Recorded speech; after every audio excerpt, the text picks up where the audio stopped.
Hey guys, welcome back to the Interceptor, and today we are here with a Battlegrounds video. So we are going over just some of the fights that I had recorded from the victory track last season. I only got into the Gladiator circuit the day before it ended, so despite then going on a 15 win streak, and I believe my total record was around 20-2, I didn't end that high. Because I didn't have the time. Like, I was playing as much as I could. But we had our family Christmas a week early, so I was there while I was doing this. So yeah, I just have 25 fights that I recorded with a bunch of different champions. But there's 6 Tiger fights and 5 Hulkling fights, so a lot of the fights are them. And they were overall just probably the 2 champions I used the most. I think the next highest would probably be Hood. It was either the next highest was either Hood or CGR. I used CGR a lot, but the thing is that I used him a lot for the same fights. So I'd mostly be using him for bishops and furies and warlocks. I did actually have a CGR versus Warlock fight, but I chose to leave it out of this because like, there's nothing special about that matchup. Although I do have one match against Warlock with quite an interesting one.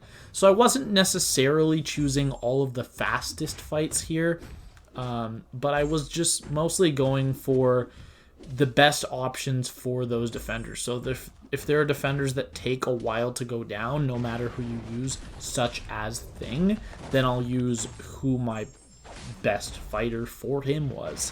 And although Falcon is faster than Kingpin, I was not running Falcon in this victory circuit push. So yeah, he's not going to be in it. Yeah. And a couple fights have gone by, especially that Tigra versus Hulkling one was a pretty beautiful fight. But here we have Kingpin versus Thing. Pretty easy matchup, does go down in under a minute. There are actually a few times where I cut off the recording a little early so you can't see the final time or the final score, so I will just be telling you what it is because I have them all written down here. And that Kingpin versus Thing fight was 55 seconds and I got 53.1k. There isn't really that much else to say about any of these other fights, so I'm mostly just going to be playing them. But yeah, Hulkling was just a monster for this meta. I'm just going to go and throw my L1 here, and this is just going to kill for just an insanely fast fight. Now, of course, Gilly does not have the highest health pool, but Hulkling is by far the fastest champion to kill her. Nice 28-second fight there. Although if she doesn't throw L1, obviously, that's a lot faster. Here we have Tigra versus Ma, and I saw from his limber level that I could land a light attack into a heavy, so that's what I did off the start, just to knock him down and give me a little bit extra power. But now that we've gotten him in the corner, we can just throw a bunch of heavies. Now we are, of course, getting less power due to knocking him down with a heavy.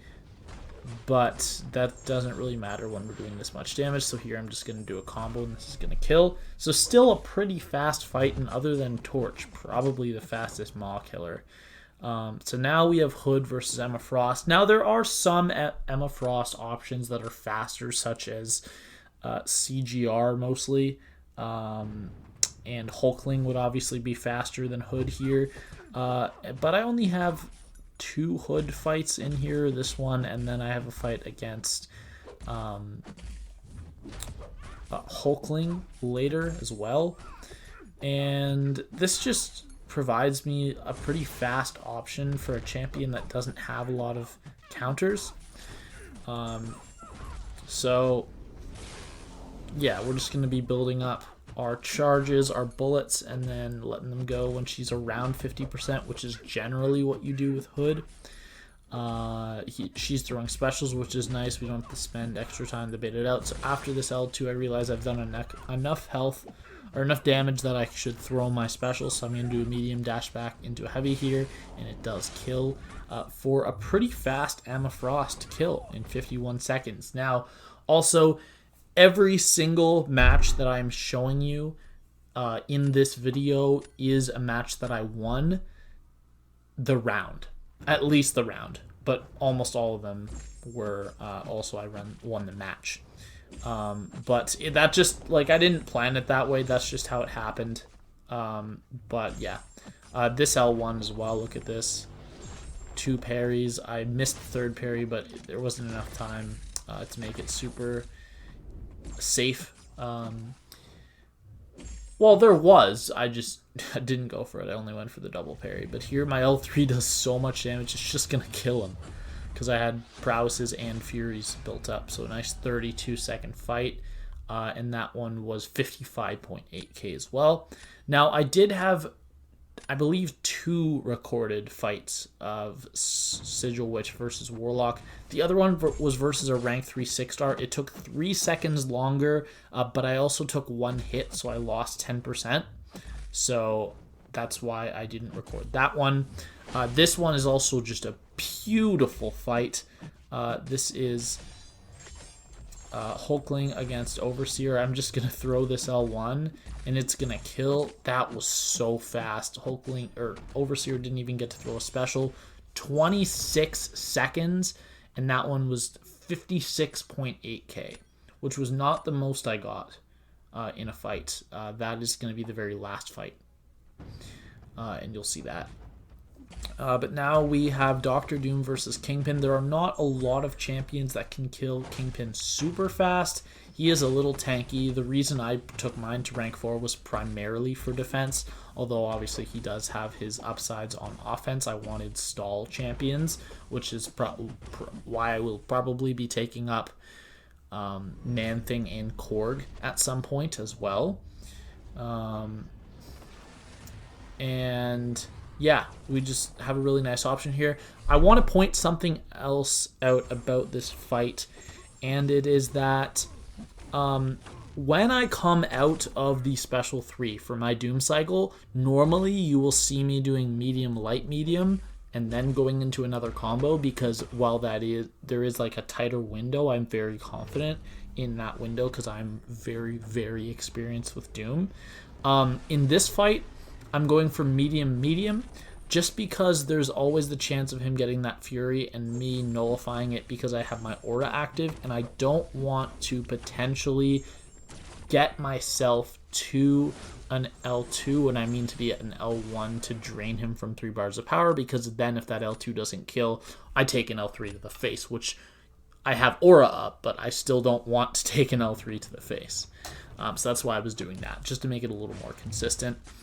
And I was doing that the whole season with Doom. So now we have the matchup of Tigra versus Man-Thing. This one doesn't go well, mostly because Man-Thing doesn't throw his L1 right away. He has to throw his L2 here, but that's fine. We do trigger Dex, and he is running MD, but I don't really care that much about that. He is going to throw his L1 there. You do have time to get in 2 light attacks, and while it does guarantee that your whole heavy will land, inflict ruptures, and do the extra burst damage, I'm not comfortable enough with the double light attack, and the single light attack does guarantee that 2 of the 3 hit land, which is more than enough for me. So that's what we're gonna do. When I do that matchup, you'll never see me going for 2 light attacks. I will always go for 1 because it always lands, and the downside is not that significant. Just like when you see me doing the matchup of Tigra versus Apocalypse, normally you do 3 dash backs, 3 light attacks. I only do 2 and 2, and again, it's the exact same thing. My first hit will not land, but every other hit will land. So there, I threw my L2 as he was dashing in. This is a CGR versus Bishop fight, but it went so fast I didn't really have much to say. Just a very, very fast fight against Bishop. I do have more fights against Bishop, at least 1 more coming later. And this was actually a really fun fight. Now, of course, this guy's running Suicide, so he is losing a decent amount. But I want you to see at the end of the fight just how close or rather not close, I got to taking plasma. So you'll notice here, by the end of the fight, he is only at 7 of his charges. And in order for him to inflict the burst damage on me, he would have to get 10 on him and then 11 on me, which is 21. So that is, he was nowhere near getting that damage. So I would feel very comfortable taking that matchup, even if he was not running suicides. So this is a Tigra versus Hulkling fight. I wasn't super happy with how this went, but it was the best that I did with Tigra versus Hulkling. It's obviously a very fast matchup, and I did not get the perfect setup because he didn't throw an L1, which is obviously way faster than if he threw L2, but I have been practicing the spacing for both, and then there it was faster to do a combo than to land a heavy attack. I would have killed him slightly slower, so still a nice 30-second fight, nowhere near slow, and also he had Doom versus Hulkling, so I knew I had the round won. Now we have Doom versus Korg. And I actually do mess this up. I'm going to throw an L2 into his rock shield. And the shield is actually going to completely eat up all of my incinerates. And that was just a mistake on my end. I should have timed it better. But the fact that this was a 5-star, I should have suspected it was a Sig 200, which means obviously the chance of the purification is higher. I don't know if it's actually Purify or it's Shrug Off, but whatever, doesn't matter. So here, look at this. We're going to get our L2 as soon as he gets into his rock shield. So unfortunately, we're going to lose out on all of the damage, but all we have to do is get back to one more L2 and it's going to be over.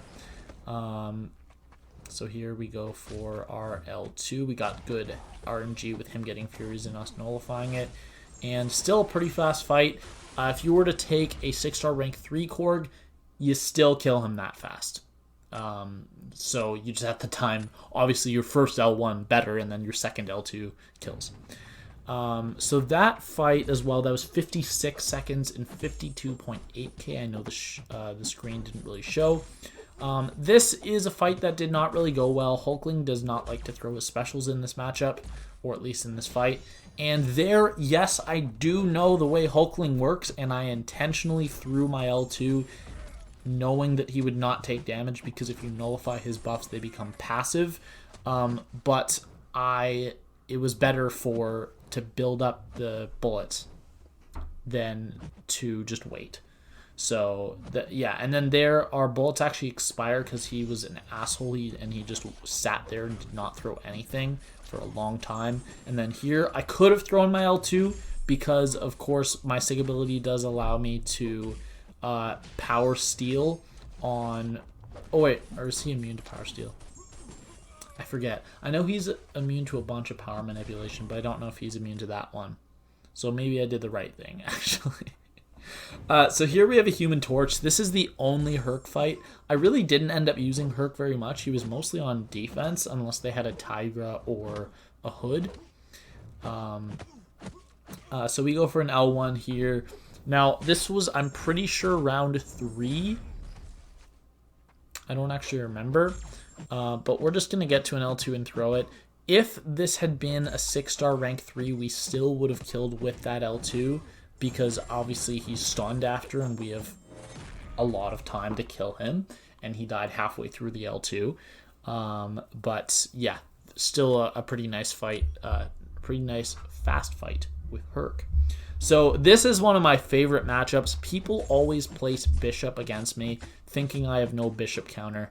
I always have a Bishop counter when I have Kitty on my team. She is just disgustingly good in this matchup. So we get our heavy attack off there. We throw our L2, push Bishop to his L2. Now all he has to do is pop his L2, and this man is done. We dash back, we dash in, we hold heavy. I know that timing very well. I practiced it a decent amount, and he's done. Very fast Bishop fight. I'm not sure if iDoom does him faster, but Kitty is either the fastest or the second fastest option. So now we have Hulkling here versus Penny, which is just pretty much what Hulkling was made to do, counter Penny. And this fight goes so well. So we're going to shut down, and look how much damage we're doing into the block with the Pierce buffs. We just get remove Penny's shield pretty much instantly. Time our L2 very well with the unblockable.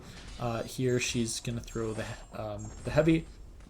She's almost dead. I'm going to throw the L1. Almost kills her. Beta heavy, and she is done. So there, she actually got her sync shield back up for the very last hit. But even if she had auto blocked that hit, my Pierce buffs would have made it do enough damage that it would have killed her. So we actually don't know if she auto blocked it or not, because if she does and she still dies from the hit, the words auto block and the effects don't happen, because obviously she's dead. So this fight I was also super happy with. This is a very clean CGR versus Fury fight. So here I'm going to throw my second L2, which is going to push him into his second life. He's going to throw the L2 right away, which is perfect. I'm going to go for a nice intercept here right into my third L2 after parrying his L2 because I didn't want to trigger Dex. Almost kills. We're just going to bait out a heavy and kill him. Just a beautiful CGR versus Fury takedown in 46 seconds. Definitely the fastest one I have had, but that just went so well. So here we have one of the longer fights in this video. I believe this is the longest fight in this video. This is Claire versus Korg, and I'm just showing complete dominance in this fight. It's such an easy matchup to do. Just evade the L1s. I prefer obviously to bait L2s because it is faster, but what we want to do in this fight is just stay in incinerate mode and throw L2s. 4 L2s is going to be enough to kill, and obviously triggering the Furies is going to help us get to those L2s faster, so we want to do that. I don't mind hitting into the block to bait specials, because even though he goes unblockable and passively unstoppable, he does not go unstoppable until after your hit lands, so he can't just punish you right away, and it does actually help with baiting specials, so I was pretty okay with that. And now we're a minute in. I just need to get 2 more L2s. We're close to my third right here. We're gonna throw it in a second. I was seeing if I could get a Fury to activate so I can nullify it on contact with my L2. Either on contact or with the buff immunity. It actually doesn't matter what I do. But yeah, there I switched into blood because I wasn't sure if I wanted to heal with that L2 or not. And it did actually cost me about 2 seconds because I had to switch again, which forced me to throw the L2 a combo late. So probably it cost me 5 seconds, so like a 77-second fight there. But I knew I had him beaten on the matchup, so there you go. Now this is the only Nimrod fight. I really did not use Nimrod very much. The only times I ever drafted him was for defense or to force them to never place someone on defense. For example, if I had Nimrod, I could keep their dominoes or stuff like that, or weapon X's. I could keep them from ever getting placed. By just holding on to my Nimrod. So that's also a big part of the strategy. So I did trigger Dex there just so I would be passively gaining power. I saw that my first L2 did less than half, so I knew I'd need more armor ups. Now, of course, this is due to his shock resistance, but the second L2 does kill. And a 44-second fight for against a shock resistant champion is damn good. So now we go into the Doom versus Wiccan fight. Wiccan is not much of a defender. He is very much a noodle, and you'll see just how much damage I'm doing here. Now, obviously, Doom has one of the highest. I believe he's 3rd highest attack rating. But this Wiccan's just going to be an idiot, and 3 different times in this fight is going to throw the L1 into my block. 3 times. Yeah. Just wait and see. So that's 1. That's 2. And it's coming up, I believe, right here. Yep, just throw it into my block, because why not? You're not even a champion that goes unblockable from throwing specials. Why? No one understands. No one knows. Okay, but yeah, he does it. And this guy's going down. We're going to get to our third L2 here. Had he not thrown those 3 L1s, probably would have been about 10 to 12 seconds faster because you just completely control him and the incinerates do a lot of damage. Maybe like a 48-ish second fight, which is still damn good if you don't have a torch for killing a mystic like that. But this is also a really cool fight. This is Sigil Witch versus Sam Wilson. And the basic strat when you're using Sigil Witch is to throw the L1 twice and then throw the L3. So we're just nullifying like crazy, parrying every chance we get to just build up our power really fast. Now, obviously, from him being locked on, our special damage is reduced. So the damage from my L3 is lowered, but the passive damage afterward is either not lowered or it's so much that it doesn't matter if it's lowered, because it's dealing over 13,000 per second, 6,600 per tick, and a 47-second fight there is really good. So now we are getting towards the end of the video. These are the last few fights. This is the second last fight. And this is Tigra versus Doom. This is very similar to the matchup from earlier, Tigra versus Bishop, with the only difference is that there's an additional dex on the L2 and the timing is a little easier against Doom than it is against Bishop. You have a little more time to react, but really not. There's not much of a difference. We're going to throw our L1 right out of here, and that gets us to another L1, which is going to finish it off. He would have died from the ruptures like a second later, so really throwing that L1 didn't save any time, but still a 33-second fight is pretty good. And I did save the best for last. This is going to be Hulkling, and this is actually a rank 4 kitty. And you'll see how fast this fight goes. That is actually going to be all for today. I do not have any more Battlegrounds related content that is coming out until next season. So thank you all for watching, and I will see you all in the next video. Bye.